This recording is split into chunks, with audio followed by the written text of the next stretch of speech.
सर्दियां शुरू होते ही साथ हमें जरूरत पड़ जाती है एक हीटर की। पर जब उसे ऑन करते हैं तो पाते हैं कि एक रॉड जल रही है और दूसरी वाली खराब हो गई है। जैसे इस केस में मेरी ये ऊपर वाली रॉड जल रही है पर नीचे वाली मेरी खराब हो गई है। तो चलिए अब इसे घर पे ही हम रिपेयर कर लेते हैं। सोल्यूशन है ये क्या है भाई? तो दोस्तों ये रही इसकी रॉड। इसे कहते हैं हीटिंग एलिमेंट और ये इलेक्ट्रिसिटी की शॉप पे आपको आराम से मिल जाती है। जैसे कि ये है 24 नंबर और ये मेरे इसमें परफेक्टली फिट आएगी और ये मुझे 100 रुपीज की आराम से मिल गई। तो चलिए अब देख लेते हैं इसे किस तरीके से लगाना है। और इसके साथ हमें चाहिए होगी ये। अब रॉड खरीदते दौरान आपको ये भी ध्यान रखना है कि आपका जो एलिमेंट है वो तेज गर्म होने वाला है कि धीरे धीरे।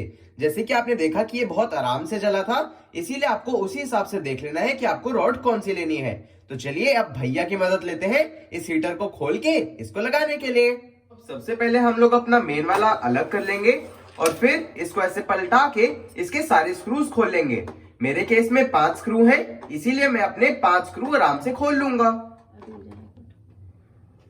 तो अब ये लीजिए, मेरे भैया ने आखिरी स्क्रू भी खोल दिया है और अब आराम से हमें अपना फ्लैप इस तरीके से अलग कर लेना है। ये देखिए। अब अपने सभी स्क्रूज को संभाल के रख लीजिए और एक ब्रश या फिर सॉफ्ट कपड़े की मदद से अंदर की सफाई कर लीजिए, क्योंकि ये कभी कभी ही खुलता है। ध्यान आपको इतना रखना है कि कोई भी वायर अलग ना हो जाए।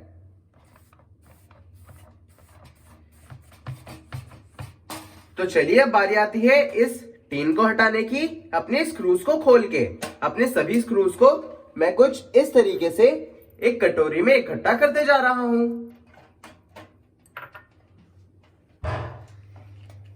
अगर आप इसे दिमाग में याद कर सकते हैं तो सभी कनेक्शंस को दिमाग में याद कर लें, पर अगर आप नहीं कर पा रहे हैं तो फॉर सेफ्टी एक वीडियो बना लें या फिर इसकी फोटो खींच लें और तभी इनको अलग करें। और ये देखिए कुछ इस तरीके से मेरे भैया ने अब इसे अलग कर लिया है। तो अपनी रॉड को असल में लगाने से पहले अपनी वायर्स को हम लोग चेक कर लेंगे। उसके लिए हमने अपना मेन वाला प्लग वापस लगा दिया है और अपनी पावर वहां से ऑन कर ली है। नीचे से ये दोनों स्विचेस भी ऑन कर लिए हैं और आपको ध्यान रखना है कि अब आपको कोई भी वायर टच नहीं करनी है। इसके नीचे वहां पर एक सेफ्टी बटन होता है, तो उसको दबा के रखें और उसके बाद एक टेस्टर की मदद से आप अपने कनेक्शंस को चेक कर लें।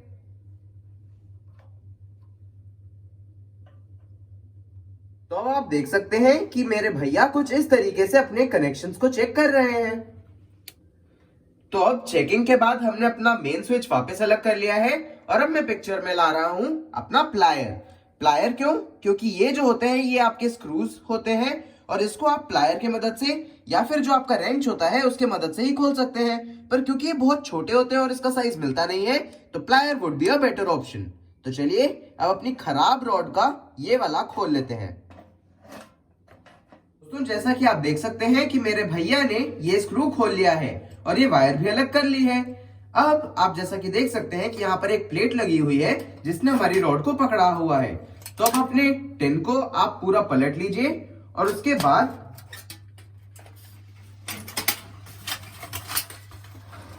इस तरीके का आपका एक लगा होगा, इसको आप लोग अपने स्क्रू ड्राइवर की मदद से अलग कर लें और उसके बाद अपनी प्लेट को निकाल लें और ये देखिए आपकी रॉड भी इस तरीके से बाहर आ जाएगी। दोस्तों क्योंकि ये काम बहुत ज्यादा रिस्की और हाई वोल्टेज वाला है, इसीलिए 18 साल से कम के बच्चे इसे एडल्ट सुपरविजन में ही करें।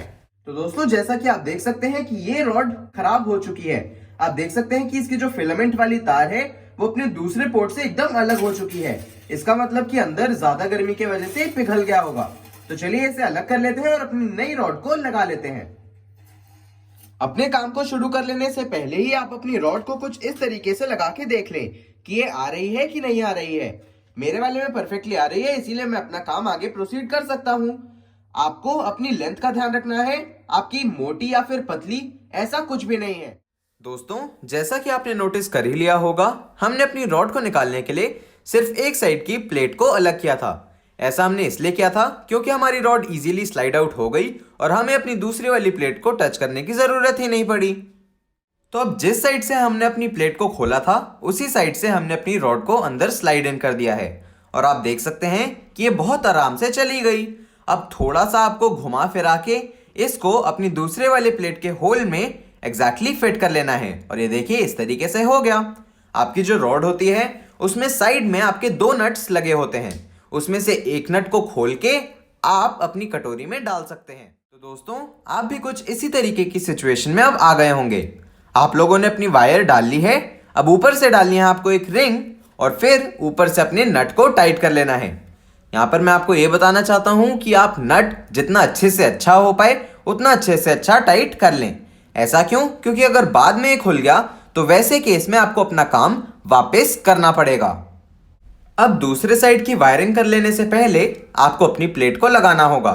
उसके लिए आपको कुछ नहीं करना है, जो आपने हुक्स खोले थे उसी को उनके स्लिट से वापस डाल दीजिए और उसके बाद उसे मोड़ के आपका काम बन जाएगा।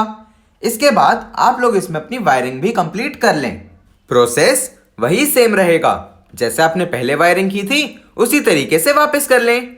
ये देखिए जिस रिंग की मैं बात कर रहा था वो ये है। ये हम इसलिए लगाते हैं ताकि जो हमारा नट है वो जितना ज्यादा से ज्यादा टाइट हो पाए उतना टाइट हो जाए। आगे जाने से पहले चलिए एक क्विक टेस्ट कर लेते हैं। करते हैं अपना main switch on, safety switch को दबा देते हैं और देखते हैं जल रहा है कि नहीं। परफेक्ट, दोनों रॉड्स बिल्कुल परफेक्टली जल रही हैं। तो चलिए आगे का काम भी हम लोग शुरू कर लेते हैं। इसके लिए हमने अपना मेन प्लग अलग कर लिया है ताकि हमें रेसिडुअल करंट ना लगे। इसके बाद हम लोगों ने जो चीजें भी निकाली थी वो सब हम वापस लगा देंगे। जैसे कि ये वायर को बांध के इस डंडे के साथ लगाया हुआ था तो वैसे ही हम इसे वापस से लगा लेंगे। ऐसा हम इसलिए कर रहे हैं क्योंकि जैसे ही आप हीटर ऑन करेंगे वैसे ये जो टीन है ये बहुत ज्यादा गर्म हो जाएगा, उसके वजह से वायर मेल्ट होके इसमें शॉर्ट सर्किट भी हो सकता है। तो इसीलिए इसे प्रॉपरली देख समझ के कर लें। तो चलिए सब काम हो जाने के बाद अब अपनी टिन को हम लोग स्क्रूज की मदद से लगा लेते हैं।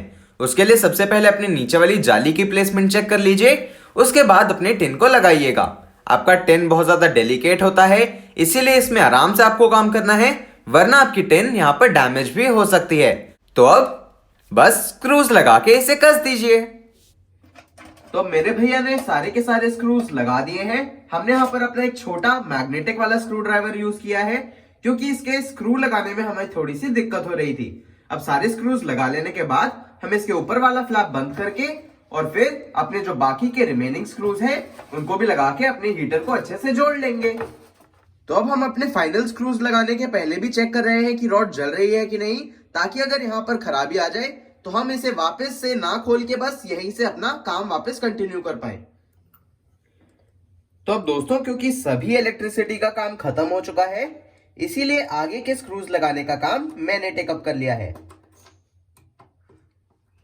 और जो मैं सेफ्टी स्विच की बात कर रहा था ना, वो देखिए ये वाला स्विच होता है। आप इसे जैसे ही उठाते हैं इसीलिए ऑफ हो जाता है क्योंकि ये वाला स्विच आपका ऐसे दबा होता है, वो खुल जाता है, कनेक्शन टूट जाता है और आपका हीटर बंद हो जाता है। तो ये लीजिए भाई, एटलीस्ट मैंने भी इसमें कुछ ना कुछ काम तो कर ही लिया। तो ये देखिए अब हमारा हीटर पूरा अच्छे से लग चुका है। तो अब क्या, अब जाइए और क्लाउडी डेज में अपने हीटर का मजा लीजिए।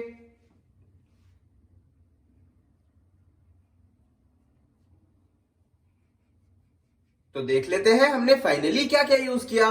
सबसे पहले एक स्क्रू ड्राइवर अपने स्क्रूज को टाइट करने के लिए, एक प्लायर नट बोल्ट्स को खोलने और टाइट करने के लिए, एक टेस्टर अपने कनेक्शंस को चेक करने के लिए, इस तरीके का एक मैग्नेटिक स्क्रू ड्राइवर सेट अपने स्क्रूज को एंड में टाइट करने के लिए, एक ब्रश साफ सफाई करने के लिए और एक वाइट बेस की कटोरी अपने स्क्रूज को रखने के लिए।